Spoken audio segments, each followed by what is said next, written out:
Hi everyone. Today we discuss about optimal portfolios using linear programming models. First of all, we can take a look into quadratic programming. The classical quadratic programming formulation of the well-known portfolio selection problem is cumbersome, time-consuming and relies on two important assumptions.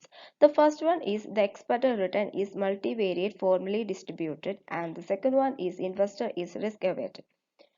And here we formulate two alternative models, max-min and minimization of absolute deviation.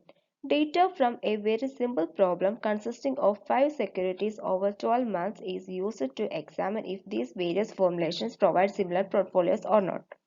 As expected, the max-min formulation has the highest return and risk, while the min is and the lowest risk and return, with the min S formulation being close to min S formulation. Expected return and risk are the most important parameters with regard to optimal portfolios. Two well-known approaches to formulate optimal portfolios are risk minimization given some minimum return and return maximization given a maximum risk investors do wish to tolerate. These formulations do not necessarily lead to efficient portfolios. One might find other efficient portfolios that yield higher expected return for the same risk or lower risk for the same expected return. Harry Markowitz was the first who applied variance or standard deviation as a measure of risk. His classical formulation is the following: mean sigma I equal to 1 to n into sigma j equal to 1 to n into Sij into xi and xj satisfies the following conditions: sigma j equal to 1 to n, r dash j into xj greater than or equal to a into b is the first equation, and the second one is sigma I equal to 1 to n into xj equal to b, and 0 less than or equal to xj and less than or equal to uj and j equal to 1 to n with I and j securities over t periods. Let we can consider the problem. The portfolio manager Sigma wants to construct an optimal portfolio for a customer. Instead of considering a large number of potential shares to be included in the portfolio, let us consider only 5 OMX shares from the Stockholm Stock Exchange A, B, C, D, and E. The models developed are of course very flexible and could include as many shares as one wishes. To simplify calculations of our parameters and speed up the solution though, we stick with these 5 shares. Based on historical data over the last 12 months, the variance covariance matrix is depicted in the following tables. Notice that the variance covariance matrix is already multiplied by 2. The table shows the variance covariance matrix over these 5 shares returns. The customer plans to invest at most 100,000 SEK, demands a monthly return of at least 3%, and wishes that no share will receive more than 75% of his budget. Sigma's problem is to minimize his customer's risk by neglecting the risk-free interest rate and not allowing short selling. We start by formulating it as a quadratic programming. The objective function is to minimize this variance covariance matrix.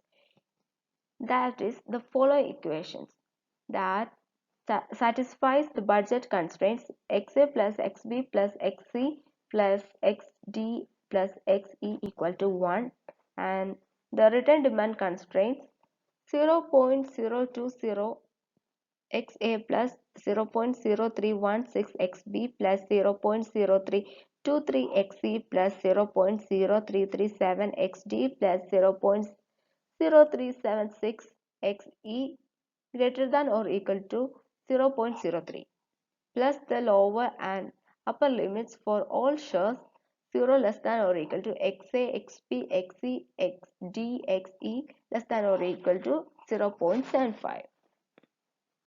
A quadratic programming algorithm such as QSB plus to 2 in its third edition provides the following solution: xb equal to 0.16416, x c equal to 0.33148, xd equal to 0.18841, X E equal to 0.31595 and E of R equal to 3.412% and sigma equal to 1.847%. The second way is max-min formulation. The standard return or risk formulation regards variance as a measure of risk volatility. The normal investor's view regarding risk is far away from symmetry or normal distribution. Very often, a small loss is enough to make one very sad. On the other hand, one gets very happy if the profit is considerable. This implies that the Markowitz classical model should be considered as an approximation to rather complex problems that every investor meets. To formulate the problem as a max-min, we use the same five variables. In addition, we define the minimum return from the optimal portfolio as Z greater than or equal to 0. Notice that Z is not decided and but it will be a part of the optimal solution and might differ from the customer's explicit return demand of 3%. The objective function is then to maximize that minimum return. Max result. Regarding the constraints, it is required that every month's return will be at least equal to Z.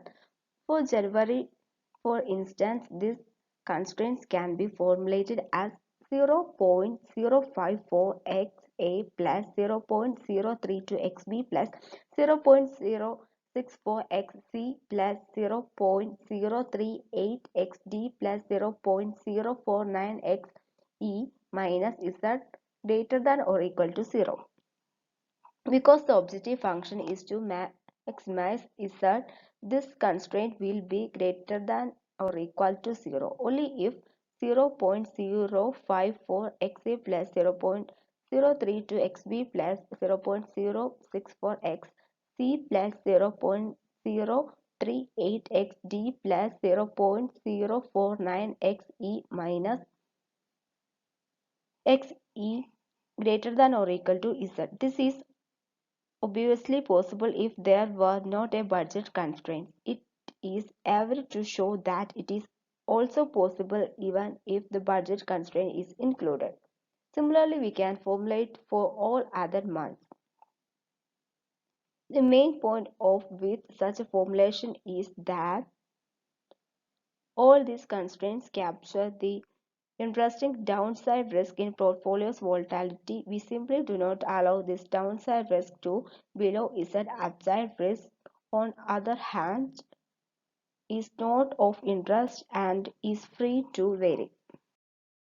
In addition, we formulate the budget constraint as XA plus XB plus XD plus SD plus XE less than or equal to 100,000. Similarly, as before, the return demand constraint as 0.020xa plus 0.0316xb plus 0.0323x C plus 0.0337xd plus 0.0376xe greater than or equal to 3000. And finally, as before, the lower and upper bounds are 0 less than or equal to xa, xb, xc, xd, xe less than or equal to 75,000.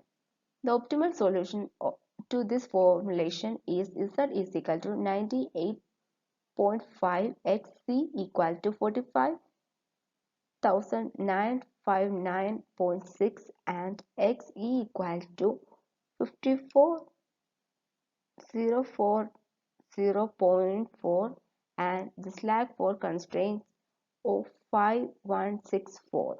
That is, the portfolio yields a monthly return 0.5164% more than the customer minimum demand. Although the formulation is very simple and it led to rather satisfactory portfolio, this formulation would lead to an infeasible solution though if all shares during a certain month yielded a negative return. The solution gives Z is equal to minus 3,155 and XA equal to 28,320 D1 and XB equal to 25,929 and XC is equal to 45,750 with zero slack in constraints. Risk aversion and choice of portfolios. A standard method to determine which portfolios will be selected for different risk measures is to assume various utility functions. Let us assume the following symbol form that represents the investors in difference curves.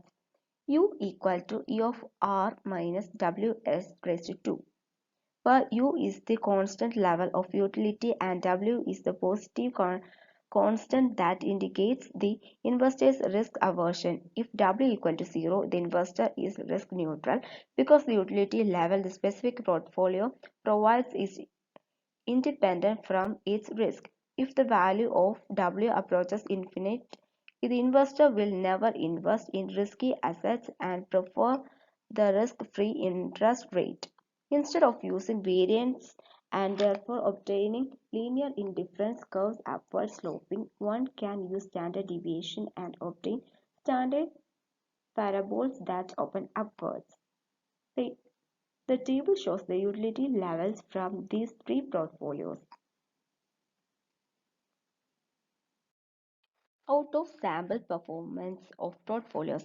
Let us now examine the performance of these portfolios using additional data.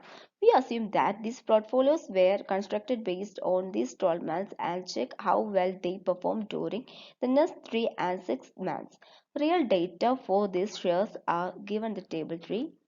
The performance is summarized on the table and the third column shows the return and risk for these three models based on the 12 months data, that is the optimal portfolios in these formulations, while the last two columns show the respective performance of these portfolios over the next 3 and 6 months. Both returns and risks are expressed in percentage units.